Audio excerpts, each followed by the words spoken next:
Thank you all for coming out. I know a few familiar faces. So, as I said, I'm Mary Helen Hackney, and I'm a medical oncologist. If you look at all the boards, it's internal medicine, hematology, oncology, and palliative care. But we're really going to focus on the oncology stuff today. And I do a lot of community education, a lot of teaching, including med students tomorrow morning. So I thought I would start. I did a quick, you always like to do this lecture with sort of going back and looking at what people are saying are common cancer myths. And it's interesting when you Google out cancer myths, the first thing that comes up is that all people who get cancer die of cancer. And they don't. So that's really the first big myth to get rid of, is that more and more we have survivors. Particularly in our breast cancer population, there's somewhere between 2.8 million, something like that, survivors in the US right now. And overall, there's somewhere close to 12 to 15 million cancer survivors in the US. So a lot of people get cancer, but most people don't die of it. So we'll get rid of that myth and put it away now, okay? Because we're focusing on wellness and going forward, and that's really a key thing. And so, you know, people sort of wonder, well, how the heck did I get breast cancer? And there are a lot of things out there that are purported to cause breast cancer. And I like this to be a dialogue. So if I say, or purported to cause cancer. So if I talk about something, you go like, well, what about this? What about that? Raise your hand to speak up, okay? You've got 3 people who like to talk up here. And we've got a small enough group we really can be interactive here. So let's think about that. A couple of things people look at is, does deodorant cause breast cancer? No.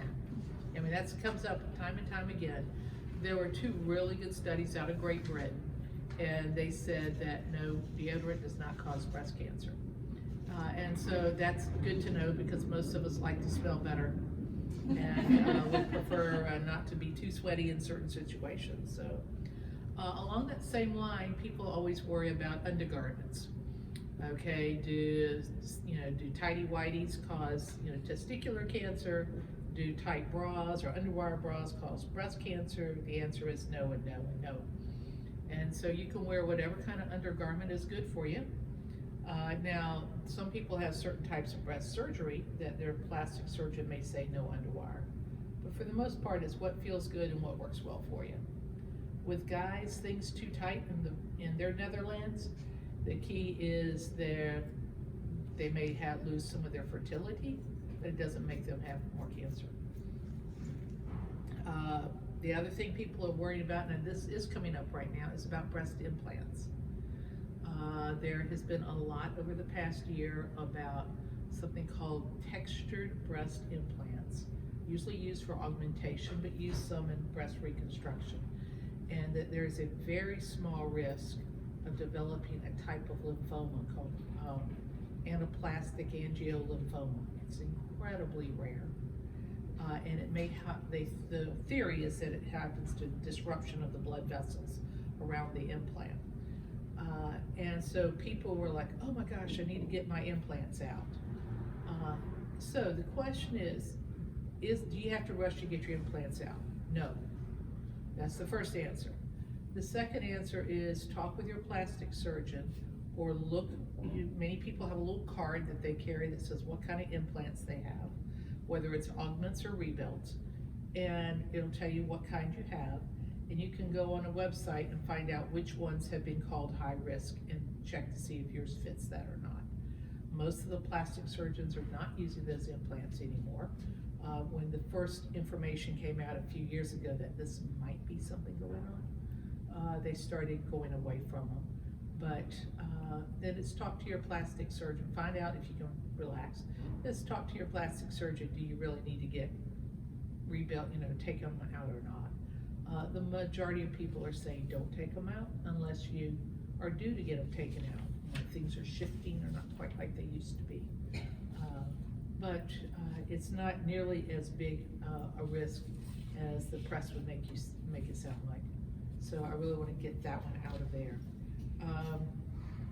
Similarly, there's been some discussion about this is an old one that comes back every so often, does cutting things open make cancer spread? And it doesn't, okay? It came actually from many years ago from when there wasn't much to do for cancer, and they would open up a patient, go, "Ugh," and just close them back up. And so people, and then the patient died. The patient thought that it's because you opened them up that made it bad. Well, it was already bad already. So cancer doesn't spread by surgery, by needle biopsies. There are very strict rules by how surgeons and how biopsy people do the biopsies to minimize trauma and bleeding and such. So that's not going to make cancer spread. And that's always a good thing to know. What else do people worry about? New thing, well, cropping up again is, we got somebody else join us, come on, is cell phones. How many people have a cell phone? Somewhere nearby them, probably, right? So the postulation has been brain tumors or cancers of the testicles or prostate, with it being in your pocket or in your lap. Again, no one's really figured out that that does anything. But they studied a bunch of police officers or first responders who carried their phones in their laps. Nah, not making them get cancer, but it was a good thought. Mm-hmm. But there's not enough energy there.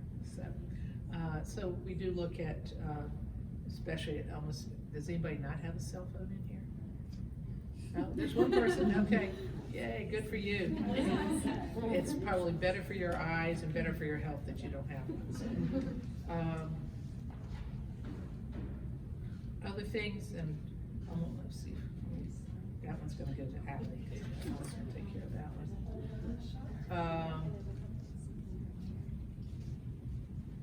There's another one that just came out recently in terms of hair dyes and cancer. There are a few of us who might occasionally use hair color.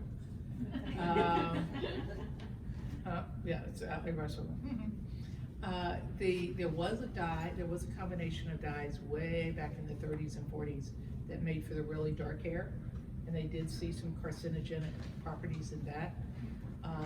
The newer hair dyes do not have those properties in it, and we really clearly haven't seen that hair dye in routine use for an individual is a problem. There is a little bit of worry that somebody who is a beautician or a barber who has their hands in dye quite a bit or has a lot of exposure, if they're not properly wearing gloves and stuff, may be at a slightly increased risk for bladder cancer. And that's true with a lot of chemicals. Benzenes, you remember all those things when we used to dissect worms and stuff, we'd just pull them right out of those jars of stuff. Those products may increase the risk for bladder cancer or for a type of leukemia. But I think more and more we all are much safer about wearing gloves nowadays when we play with those products. Some chemists, people who do some types of leather working may use chemicals that can lead to other types of cancer. So I think it's being careful about chemicals. That's probably one of the hardest things to tease out. We're worrying about plastic bottles. We're worried about where our foods are grown. We're not going to take that away from Allie. You know, and trying to sort out this chemical piece is really difficult. And so I think, you know, trying to minimize toxins in your environment, but it's hard to tease out all those parts of it. So, you know, I think it's, you know, as we think eco-friendly, hopefully that will help reduce our toxins and our exposures.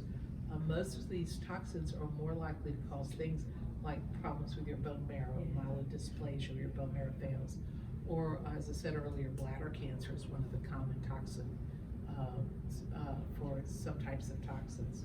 So keeping in mind with that. Things like power lines, we haven't really found that. That comes up every so often. Electrical lines, those massive lines. They've done some really good studies on that, looking at leukemia type things. It's been very hard to make a point on that. Yes, ma'am? What about fluorescent lights? That's a question I've heard posed before. I have not heard about fluorescent lights as a cancer risk. It's bad on your eyes, but from that perspective, but not as a absolute cancer risk. Now, sunlight is a cancer risk. Sunshine is a cancer risk, right? Everybody goes out for 10 minutes, gets their vitamin D, and then they put on their sunscreen. So your biggest cancer toxin is that sun hanging out there. That's also your best weapon for vitamin D and healthy bones, so, and also just mental health. Huh? That's like depression. Yeah, this time of year, it's days are too short, too dark, so those, those are a couple of the sort of common things that I think about, that people ask questions about. We don't see increased cancers. There's been some people who purported that either miscarriages or abortions lead to increased breast cancer. We've not seen that as a risk factor. It does make shifts in your hormones, but not to cause that type of problem. Trauma, hitting your breast, does that cause a cancer? Or trauma anywhere, does that cause cancer? It makes you more aware of your bosom, but that may be how you find it. It doesn't necessarily. Are you having trouble, Frida? I'm just disoriented back here. I have chairs up here. How about frequent mastitis? Frequent mastitis, infection, inflammation, we've not seen that as a cancer risk. Now, people look a lot of, there's, the challenge with mastitis and just frequent infection is hard to discern what's going on. Just like in pregnant women or post-pregnancy, getting inflammation or your infection in your breast, trying to figure out which lumps are worrisome and which aren't. Things that tend to be tender, tend to be accompanied with fever, are less likely to be cancer, but you never say never. Something that persists and grows bears watching out. There's a lot of discussion. I don't know, are you going to talk about inflammation at all, either one of you? Not as much. So there's a lot of discussion about chronic inflammation being a cancer cause. And there are a lot of things being touted as reducing inflammation will reduce your cancer. And that's been really hard to tease out, is to what inflammation actually puts you at risk for cancer. And people who have things like ulcerative colitis, which is a major inflammatory disease, they're at risk for colon cancer. But basic arthritis inflammation, we haven't seen that puts people at risk for certain cancers. And so how you interfere with inflammation as a cancer risk reduction agent is not well defined. And so that's been a big challenge. Infection alone doesn't put you at risk for cancer, but there are some infections that put you at risk. There's some specific infections. HPV virus puts you at risk for cervical cancer and head and neck cancer. And so get your kids vaccinated early on. And we're looking at that more and more. Obesity puts you at risk for cancer. And I'm gonna leave more of that to Allie. Alcohol, tobacco, so those things put you at risk for cancer.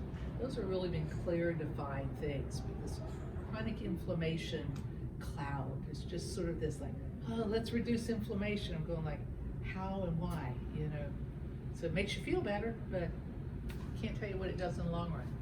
Did you speak to radon? Radon, there's certainly a concern about it for some types of lung cancer, and possibly in conjunction with smoking or with other pieces. Because they now require the testing if you go to sell your house, so I was wondering what that. Yeah, it's been required, in many communities, they've made it required for a long time. You don't have the numbers on that one right now, but I'll look it up. But they don't have a correlation between the specific cancer. No, they look at it more for the pulmonary cancers, for what they call aerodigestive pulmonary cancers, but not as clearly defined as tobacco exposure, nicotine I don't exposure. know how they would tease out the radon, like if you show with lung cancer, how do Right. they say, oh, that it's because of radon? Yeah, It's- yeah, and that's always, environmental challenges are always interesting. There's, trying to tease out what you've been exposed to. Like, some people think Hopewell is an environmental nightmare. Is anybody from Hopewell? I apologize. But there are a lot of chemical plants there. Right now, there's an investigation going on north of Charlotte, in Charlotte, North Carolina, just north of Charlotte, where they've seen 110 thyroid cancers in a period of a couple of years in an area they would have expected to see maybe 20. And the reason I comment on that is because a friend of mine is one of those cancers. And so somebody called it to the attention of the Center for Disease Control, and so an epi group is going out to try to figure out if there's a chemical exposure there from the electrical power plant that's now created a hazard in that community. So it's hard to tease out a lot of those things, radon. We do know that things like uranium, plutonium, things like 3 Mile Island, Chernobyl, those clearly, Hiroshima, those clearly cause cancers, because that radiation damages the bone marrow. But some of these other things, it's a lot more subtle. So, Did you already address stress, or is that? man, I wish we could. Stress kind of goes with inflammation, you know, because the issue with stress is how does that affect your immune system? And does stress reduce your immune system in a way that it can't maintain normal clearance? Very hard to measure. There's several groups, including a group in our School of Nursing here, that have tried to measure stress hormones at different times after a person's cancer diagnosis to see if they can make a correlation. But that's after a diagnosis has been made. So the question is there something you can do before the diagnosis? And, excuse me, that has been a harder piece to say. You know, they certainly think that if you get your weight under control, you're not drinking as much, those things which sometimes indirectly correlate with what a person does under stress. Is that it? Is it an immune system change? It'd be nice to know that better. And it'd be nice to know it for the survivor too, because we want to reduce recurrence. So how do you maximize your immune system? You know, you sleep better, you eat better, you exercise. Is that sufficient? But right now, that's all we know how to do. And that's why the supplement business is so big, because they make a lot of claims that have dubious science behind them. So, and Allie will talk about that, I know, so. But anyway, so those are a couple of the things, huh? I'll take that. Yeah, one of you will talk about, you know, the supplement world and what they do. But, you know, I think there's still, I mean, there are a few things we know that definitely we can say why somebody gets a cancer, but then there are a lot of things we don't know. And we know that 1 out of 3 women will have cancer in their lifetime and 1 out of 2 men. So we have a lot to learn. The biggest risk factor, which we can't change, is aging.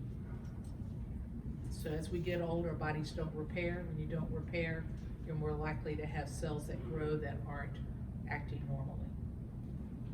So we can't change that part of us. We'd rather not change that part of us. So those pieces are part of it. So I'm going to turn that over then to what do people try? So I'm Mandy Gatesman. I'm one of the oncology pharmacists at VCU. And I know that's not like a normal thing to sometimes have a pharmacist on the care team within cancer. So I'll just tell you a little bit about how I got here and kind of what we do. But I did, just like in medical education, I did a couple of years of residency of postgraduate training after I had got my pharmacy degree to specialize in oncology alone. So I've worked in oncology only for almost 15 years now. Speaking of aging, and I've worked here for 12 of those years, I think, almost 13. And most of my job is on the inpatient side. So right now I round with the solid tumor service in the downtown campus. So I help with complications of cancer, helping with cancer treatment, side effects, that type of thing. But I've done a little bit of everything. I've worked in leukemia and lymphoma. I've worked in bone marrow transplant a little bit. So, but I've liked kind of getting into the integrative health stuff a little bit, and I've been excited about joining the committee and coming out to these types of talks. And I think the biggest thing from a pharmacist side of things, from a cancer myth, usually does come down to the supplement question. A lot of people feel like supplements are safer than prescription drugs.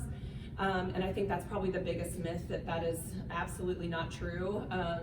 The problem with the supplement industry is it's not regulated like the prescription industry is. And so there's a lot of unknowns in the supplement industry. And that's not to say that there aren't good products within the supplement industry, and that there aren't harmful things in the prescription industry. I'm not saying one is better than the other, but we're just more regulated in the prescription side. And so we can say a lot more things with a lot more absolutes than we can with the supplements. So there are a couple of things, if you are gonna go out and get supplements, there are a few different things that I would encourage you to look for. There are a couple of companies out there that are meant to look at products, how they're manufactured. Are they manufactured according to good manufacturing processes? So are the facilities that they're making them in, are they clean? Are they following the correct quality assurance types of processes? Is what they say on the label, is that actually what's in the capsule, in the bottle? Because that's been proven to not always be true with the supplements. You'll see that in the news every now and again, that there will be a product that they'll say, you know, there was recently one where it was a particular, well, there's always usually some where they're male enhancement products that end up having like actual Viagra in them, and that has a lot of side effects or drug interactions with some other drugs that people can take for cardiac issues, and so you can end up with some deaths that way. There were a couple other products that were out there where they had things that were laced with what ended up being like similar to a blood thinner. So we had all of these patients that were dying of like massive bleeds. So you sometimes just don't know what you're getting in the product that you're buying. So there are some companies that will go and they'll look at these companies and make sure that everything that they say is in the product is in there, that they're being manufactured appropriately. Others that will help to do other testing amongst the products, making sure that the different lots are all very similar.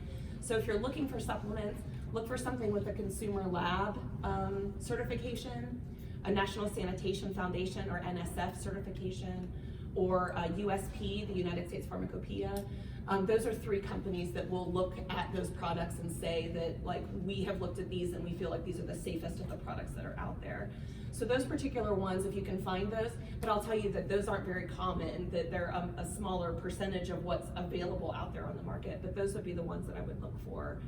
And then outside of that, the actual type of supplement that you might choose to go look for, things from our side of things that we would recommend that you do before just starting them without like thinking through everything is, particularly if you're on cancer treatment, we look for things like overlapping toxicity, because, you know, just because it's a natural product doesn't mean it's not going to have side effects.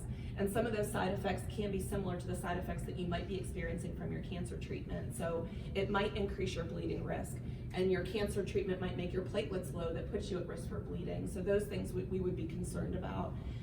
There's drug interactions too, just like we think of with, you know, sometimes your doctors will talk to you or your pharmacist will talk to you about how, you know, make sure that if you're starting a new drug, make sure your providers know that you're on this drug too, because they can cause side effects. And we know with chemotherapy, there are particular ways that your body metabolizes those drugs and works their way through your system. And some of those include different enzymes that are usually within your liver. And some of those supplements can also affect the way those enzymes work. And they end up either affecting your chemotherapy in a way that's not good, where it decreases the efficacy of it, so it doesn't allow it to work as well. Or on the opposite side, it might keep your body from metabolizing that, and it might hang around longer, causing more side effects. So we want to make sure that we look and make sure that those drug interactions don't exist for the particular combination that we're looking to take. And then the other one is hormonal effects, that there are some supplements out there that do mimic estrogen and some other things. So depending on the cancer type that you have, that may or may not be a good thing if your cancer is also being fed by those hormones. So I am not against supplements in any sort of way. I think that there's definitely a role for them, but I think you just have to think of them the same way that you think of the other things that you put in your body and the other drugs that you take, and making sure to look at it from a safety side, number one. And then unfortunately, we don't have a lot of really well-designed clinical trials like we do for our other for our prescription drugs, to be able to talk about the efficacy side of it. How well does it actually work for the thing that you're wanting it to work for? So in those cases, if we find that from a safety perspective that it looks pretty safe, then to be honest, sometimes it's just a trial and error thing of give it a try and see how you feel, and just assessing how it goes along the way, keeping a diary. Are your symptoms that you're trying to treat, are those changing? Are those getting better as you're taking it? And if not, then, you know, probably just pulling off and just not doing it. So just making sure you're coming at it from an educated place, rather than just saying, oh, it's a natural product, so it's gotta be good, and just, ingesting whatever it is. And the scary part to me is sometimes where you get those bottles where it's like a combination of about 60 different natural products all within one thing. That takes a lot to like look through each of those individual products, but that's if you want to do your due diligence, that's really what you have to do to be on the safest side possible with those. And then the other thing that I think is big in the news right now is CBD and cannabis and all of that type of stuff. And I take the same approach to that as I do with with all the other natural products and supplements, is that we just don't know. It probably isn't the cure-all that everybody's claiming it to be. Does it have potential to help in certain things? I think it probably does, but we just don't know because we're not allowed to study it right now because of it being a Scheduled 1 product from the government. That anytime it's a Scheduled 1, which would be like cocaine and heroin and all of those ones that are considered completely illegal, we as a scientific community can't study them, so we just don't know. So the problem with a lot of the studies that are out there is that you can't replicate exactly the product that they gave. So you don't know the amount of milligrams or grams or whatever units that they were using to measure it. You don't know exactly how much they were using. You don't know how they were preparing them. One edible is not the same as another edible. There's different strains. So there's lots of things that make those studies very difficult to interpret, and how then you apply it to an individual patient who wants to take those. So without a lot of scientific data for us to go by, it's really hard to make recommendations. So again, I'm not necessarily against it, but it's difficult to make that call about exactly how to prescribe it or how to direct you to take it, and what side effects that might happen from that. We just don't know the answers to that yet. So I'm hoping that as the legalization gets a little bit more widespread, that we'll get more like true scientific data where we can make better recommendations from it. But at this current moment, I don't necessarily recommend it. But if somebody wants to try it, then usually we talk about like the things to think about and where, how best to incorporate it, and whether or not there's any potential safety issues with any treatment and stuff that they're currently taking.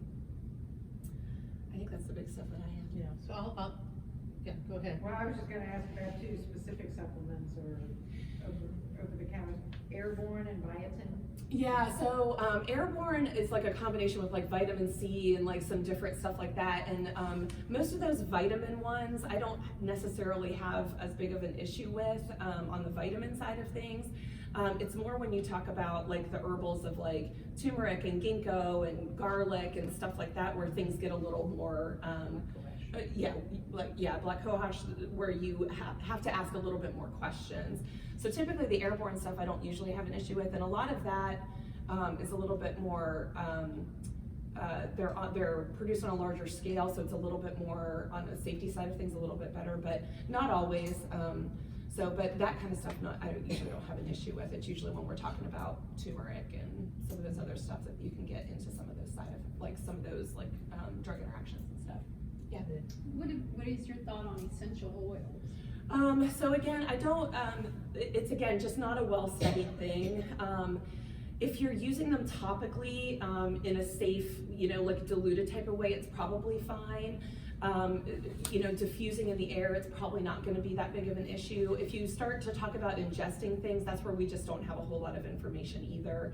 So, and I know like there's a lot of overlap between supplements you take from a bottle and things that you get out of your foods. And I typically always say, like, if you can get it from a food product, that's the better way to do it. That when they start putting them in supplement form, you start getting them in these really concentrated, high amounts.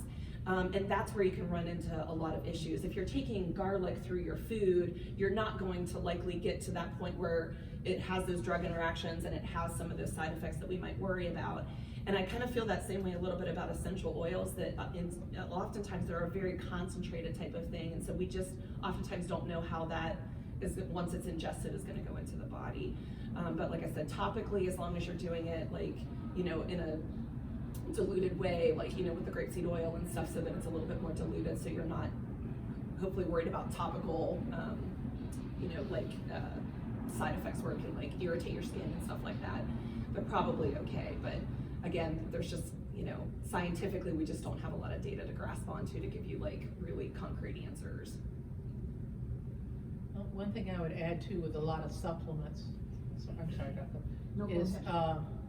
Memorial Sloan Kettering in New York City has got a great website through their integrative health, and they will list supplement, what it is purported to do, what?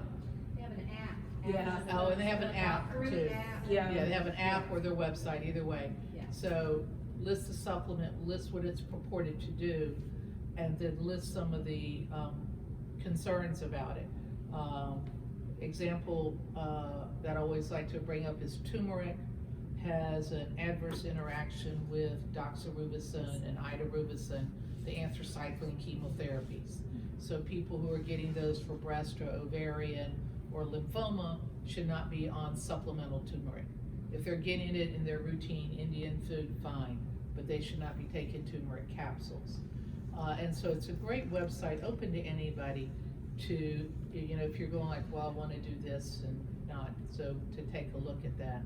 But There's 3 really good sites that I typically go to. So Memorial Sloan Kettering's About Herbs is, I think, the best one. It's the most comprehensive. It's got stuff about a lot of different herbs.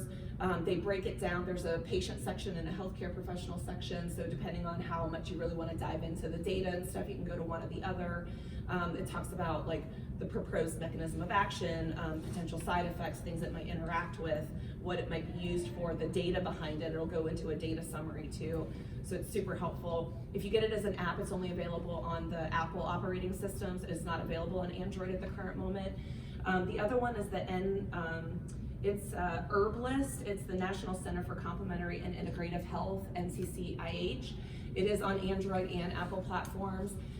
It is not, I don't think as comprehensive as what Memorial Sloan Kettering's is, but it can provide a good, if there's not something on one, I usually go to both of them and just see what's going on. And then online is also Consumer Labs, so the same one that I was talking about that can go out and kind of assess for supplemental safety. They also have something on their website as well, where they'll go into different product descriptions and stuff like that, and they will also talk about particular, so if you're looking for like a garlic supplement and want to see which ones that they have particularly looked at, they have a list of like the brand names that they've actually like gone and done their testing for. So it's Consumer Labs is a good one as well. I do have a question about, every now and then there's drugs, prescription drugs that are recalled because they're being imported with carcinogenic agents found in them and that. And the other is the difference between generic versus a brand name and the consistency. And after something is found to be kind of restricted or that there were carcinogenic agents because of it being imported from China or whatever, do they keep studying people that have been taking it, and how do you find out about that? And then what's the risk for other things like that? Yeah. So the first question about some of these news reports that you've seen about, you know, potential carcinogens within various prescription products. So that we are not quite sure everything about what's going on with that quite yet. So what's in the past couple of years, there have been even some drugs themselves within the diabetes medications where there's been a potential cancer risk that has been initially raised, and then later on they do more like studies and longitudinal types of things where they see that that maybe isn't true. And so I think at this current moment, we're not quite sure what's going on with like the losartan, famotidine, like different ones like that that have been in the news. So it's one of those things that unfortunately, it's kind of like what Dr. Hackney was talking about, where you might see a cluster of things, and then when you open it up and start looking at it more broadly, it's related to something else and not necessarily that. When they're testing it in the lab and they see that there's a carcinogen like type product in there, they're not really sure is that enough to actually cause it when ingested in a human, when it's going through your gastrointestinal tract, and you know there's acid and those other protective things that are in there. So it's really hard to say right now about like what's going on with that. So I think a lot of us are just kind of reserving judgment to see what happens as things kind of expand out, which is very difficult. I feel like when you're you're taking Pepsid at home, and it's like, well, what am I supposed to do now with my Pepsid? So, you know, out of an abundance of caution, if you felt strongly about stopping it, I'm not asking all of my patients when they come in on their famotidine to stop it, or their losartan, or whichever. So out of an abundance of caution, there's certainly things that we could always help you with to switch to something else if you wanted to, but it's just something that we're not quite sure at the current moment. Your other question about brand versus generic. So within the way that the United States, with like the FDA, the way that they do a brand versus a generic. So a brand is, there's a drug company that's out there who, you know, buys the rights or develops a drug, markets it under their brand name. So there's always a generic name, and then there's that brand name that goes with it from that manufacturer. They have patent protection on that drug for a certain number of years. And then after that, then other companies that are out there in the world can say, I would also like to start producing this drug, but they can oftentimes produce it on a much cheaper scale, or provide it more cheaply. And so that's what's considered a generic. In order to get approved to produce it as a generic, they have to go through all kinds of testing that shows what they're producing is basically the exact same thing that the brand name is. So they look at the amount of active ingredient that's in it. It has to be very similar to that. Within like 90%, they have like percentages of how close that it is. There might be some difference in some of the excipients, the like inactive parts that are in there. But from an efficacy standpoint, they should be the same because the same active ingredients are in there. And the facilities that they're making them in are also under FDA control, where they're supposed to be inspected and all of that stuff, and you know, supposed to be the same way.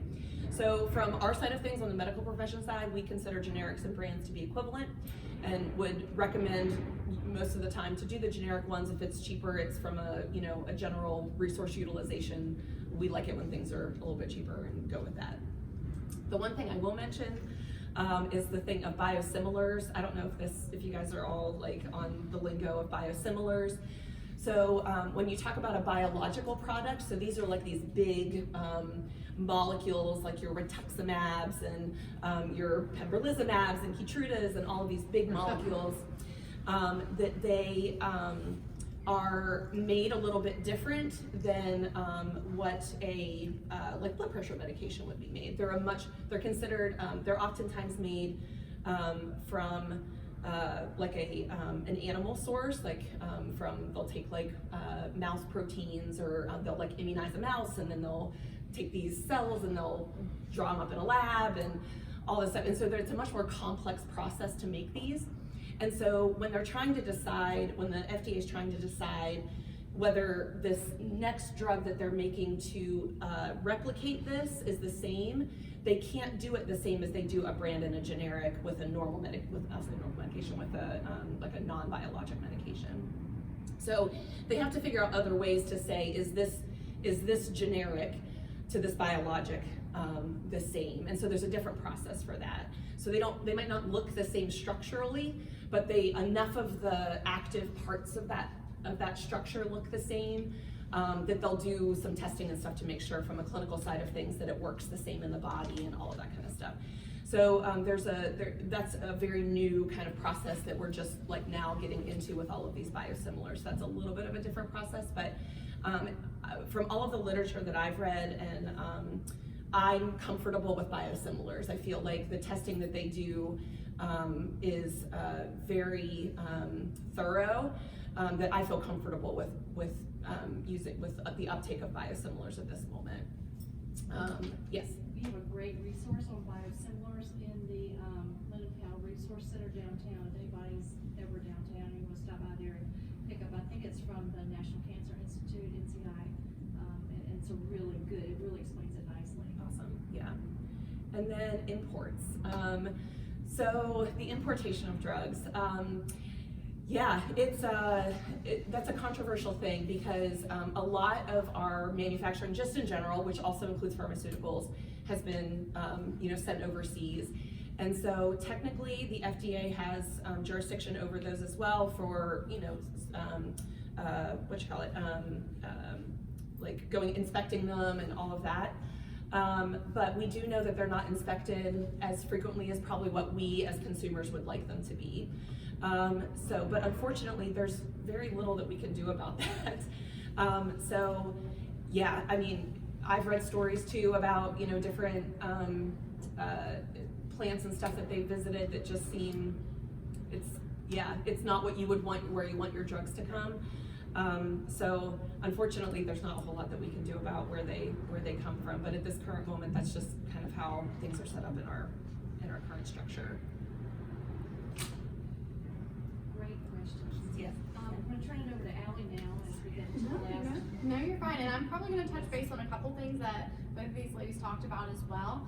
But as I mentioned, my name is Allie Farley. I am a dietitian with Massey Cancer Center. My role is a little bit different than the traditional dietitian. I've been working with them for about 2 years now, and I've been a dietitian for about 10 years. But I do outreach nutrition. So I'm not seeing the patient one-on-one in clinic. You guys might have seen my face a couple of times because some of you all look very familiar. But I work at our weekly farm stand that we hold at Massey. I have a blog on Massey's website. I help do some monthly recipes. I go out into the community and I provide education regarding nutrition and a lot of just outreach, touching the patient outside of the clinic. When you're in the clinic setting and you're seeing all your providers, you don't always get to meet with the dietitian, and nutrition sometimes falls to the bottom, which is understandable, but nutrition is really important. So I help to try to touch those individuals that don't get that opportunity to speak to a dietitian or get that nutrition information, or maybe the survivor who has kind of passed the treatment stage and is no longer really being seen as frequently in the clinic and still wants some just nutrition information on how to stay healthy or how to be healthy. And nutrition is a very controversial topic. There's a lot of myths out there on the internet.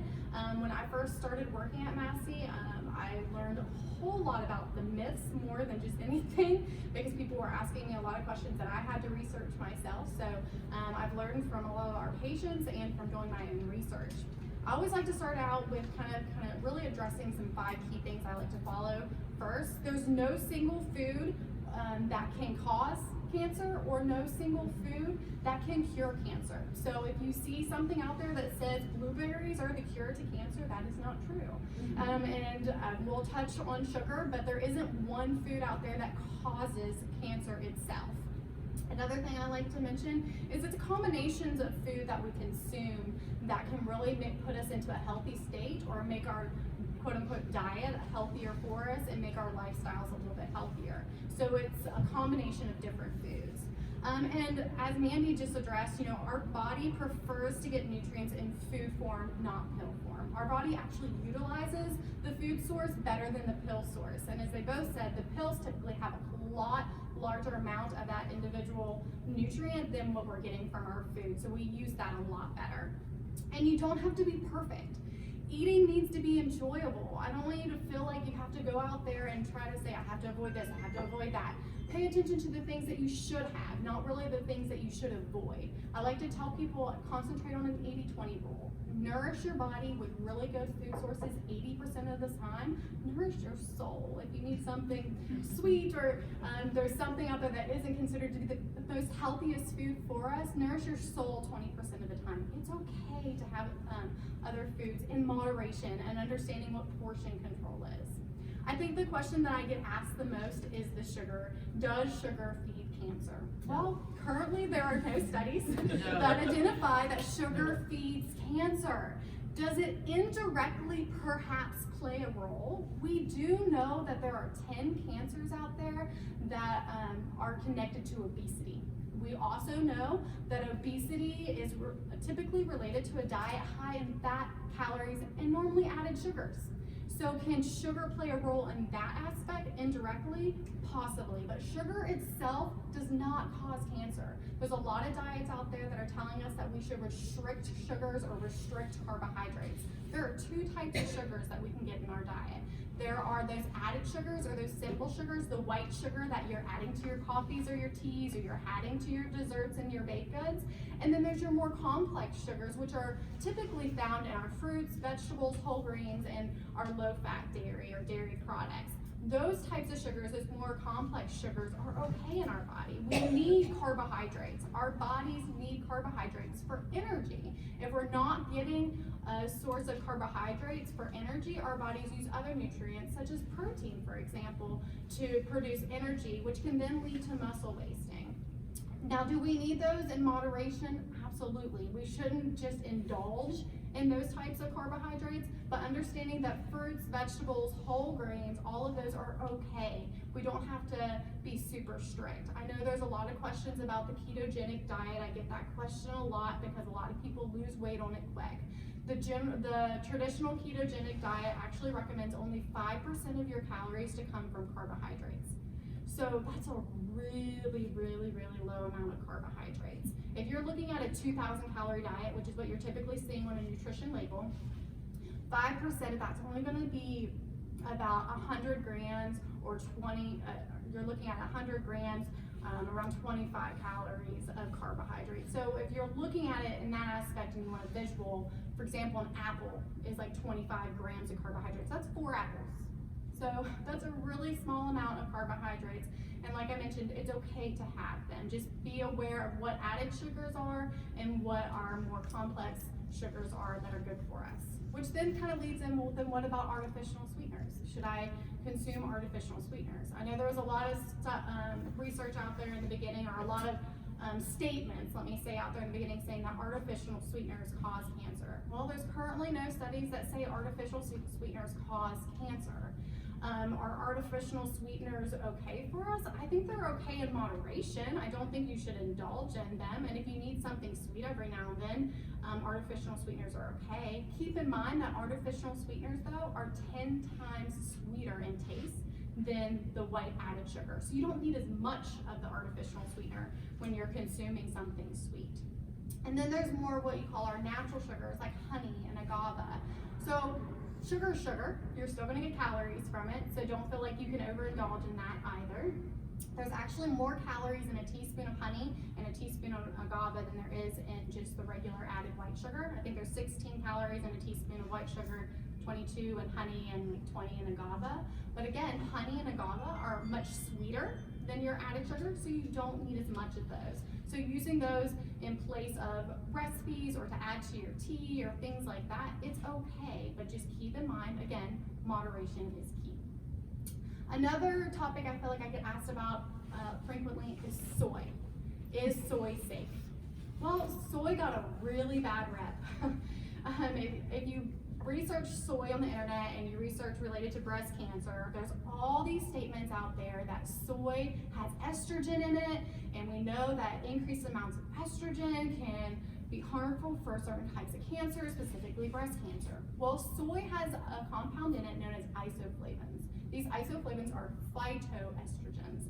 They are not the same as the hormone human estrogen that we are afraid of. Phytoestrogens, isoflavones, or soy products actually provide a lot of health benefits. Soy is safe, especially the whole product of soy. So when I say whole soy, I'm talking about soy milk, tofu, edamame, soy nuts. Those are whole soy products.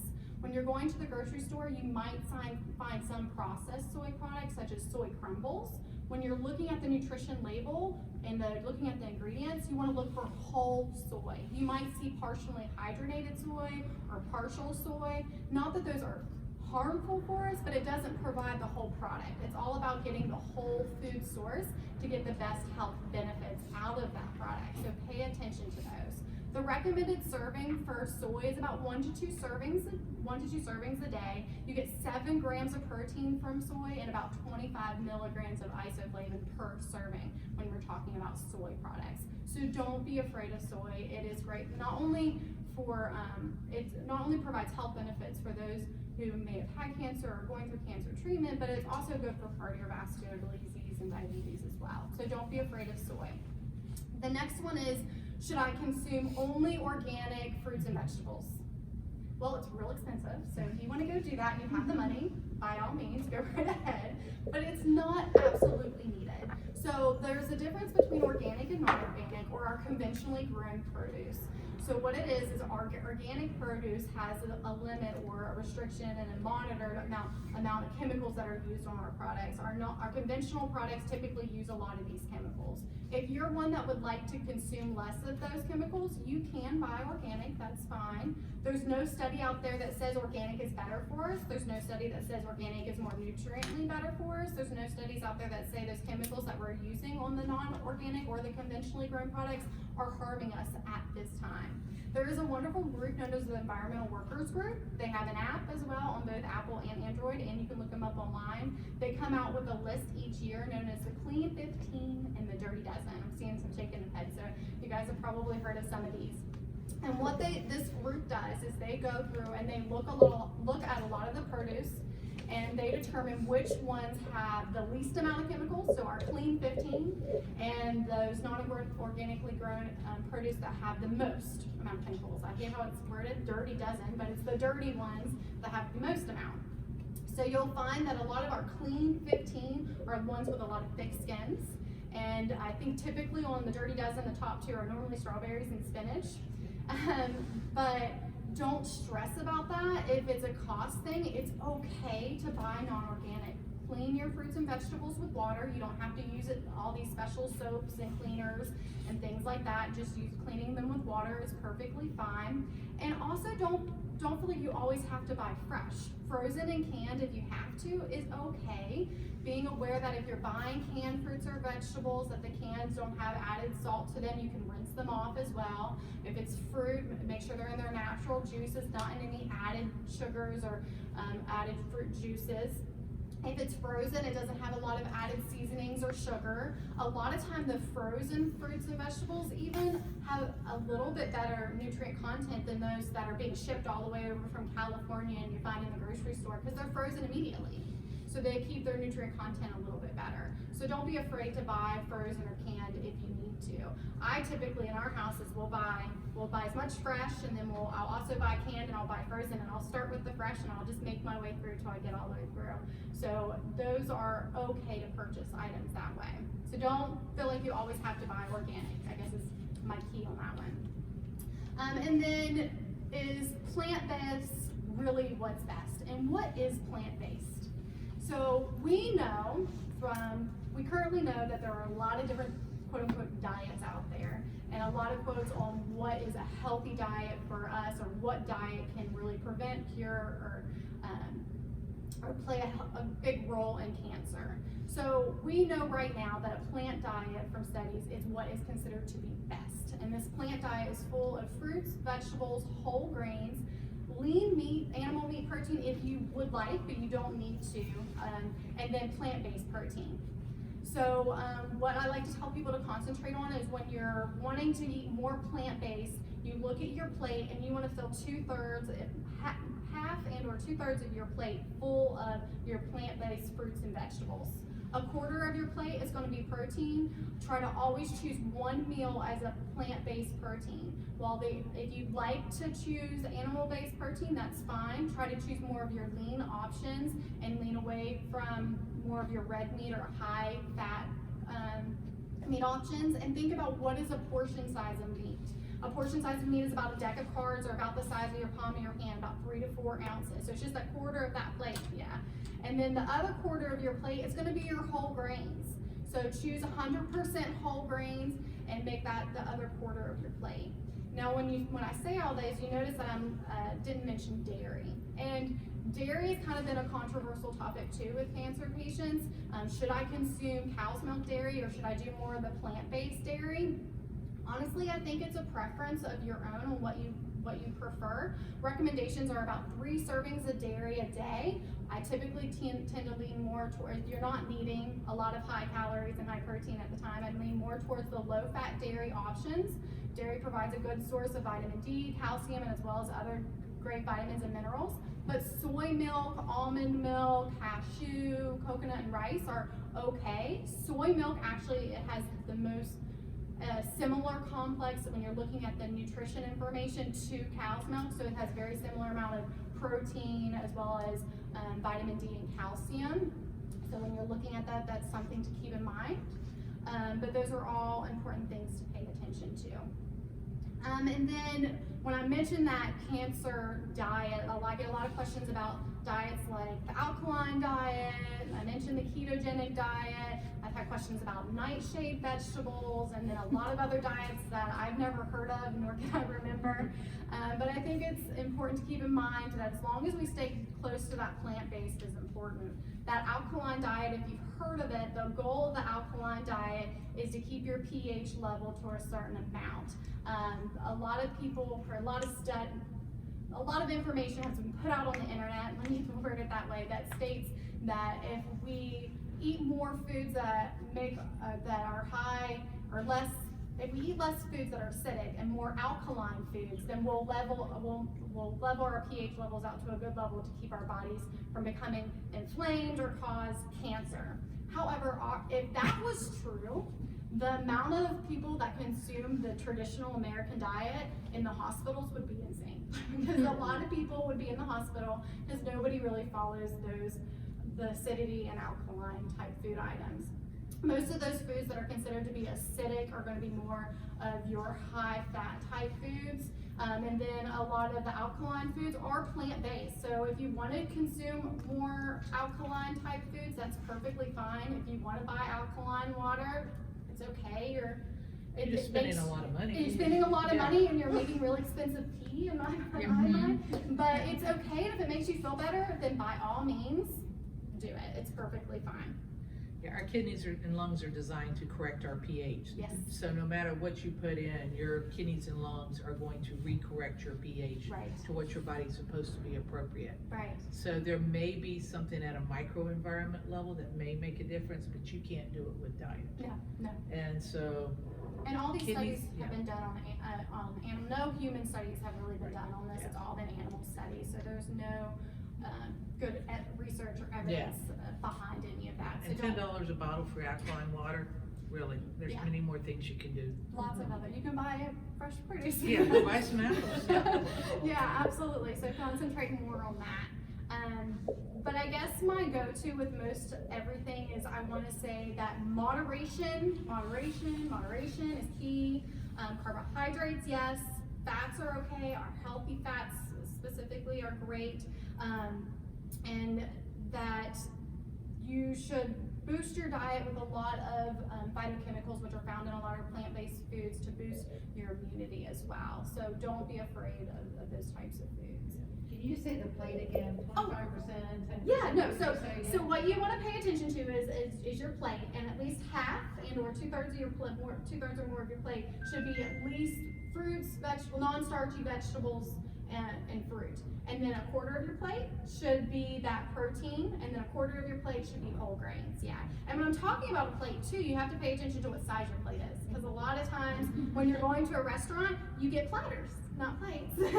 And even at home too, a lot of the dishes that how they're made anymore are much larger. An 8-inch plate is what I'm talking about, not those 10 to 12-inch plates. So just switching to a smaller plate makes such a big difference, because you're tricking not only your stomach, but your brain too, to think, I've eaten everything on this plate, so I'm good to go. So having that smaller plate is important as well. What are some examples of your plant-based proteins that you keep talking about? Absolutely. So as I mentioned, soy, tofu, your nuts, nut butters are all great options. Beans and lentils are all some wonderful plant-based protein. Moderation of alcohol. So the current recommendation is a drink or less a day for women. Men can drink up to 2 drinks a day before they start getting some toxicity. So that affects both types of cancer as well as calories. So when she talks about the sugar calories, carb calories, beer is delicious, but it is all carb. So think about moderation in alcohol, and absolutely no tobacco, and absolutely no vaping. So, vaping. Thank God, don't take away our bacon.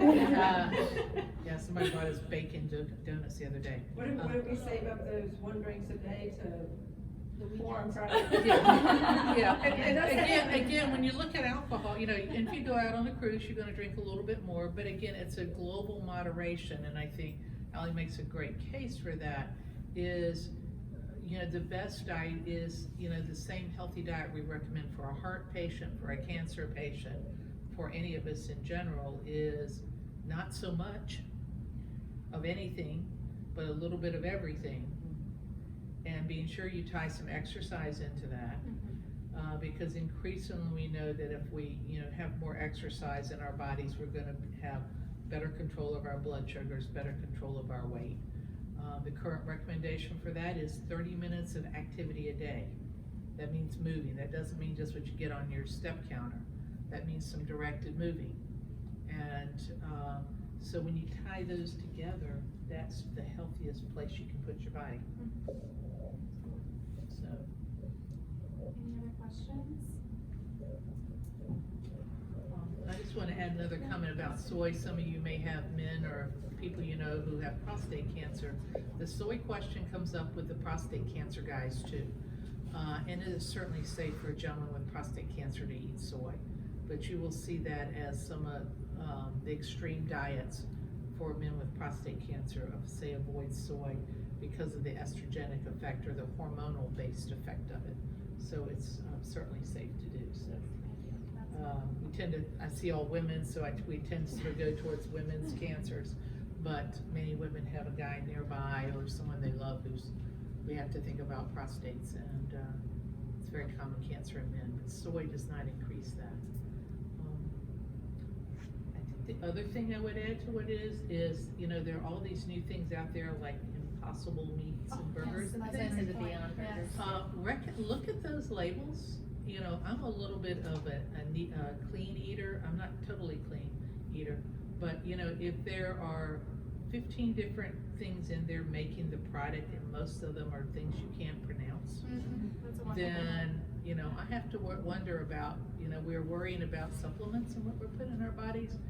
Okay, yes, an Impossible burger may taste like meat, but if you read the ingredients, after about the first 3 or 4 things, the rest of it you're going like, And I think I wonder what that is. one of the things too that's touched with that, just speaking on the Impossible burger, is it's cooked on the same grill as regular meats and things like that. Many times too. it is, yeah. Yeah, so you have to be, it's not completely clean of all things animal protein. Well, panelists, you were great. That was a ton of Questions? information. Yes, thank you. And I'm sure they'll be here for a couple minutes, so if you have questions while you're munching on some cheese and crackers or healthy, what are they, Aussie bites? Oh yes, there's some wonderful snacks back there. There's some little Aussie bites. I personally have not tried them, but they have a lot of good sources of fiber and protein in them as well. So. Where did you make them? So no, I didn't.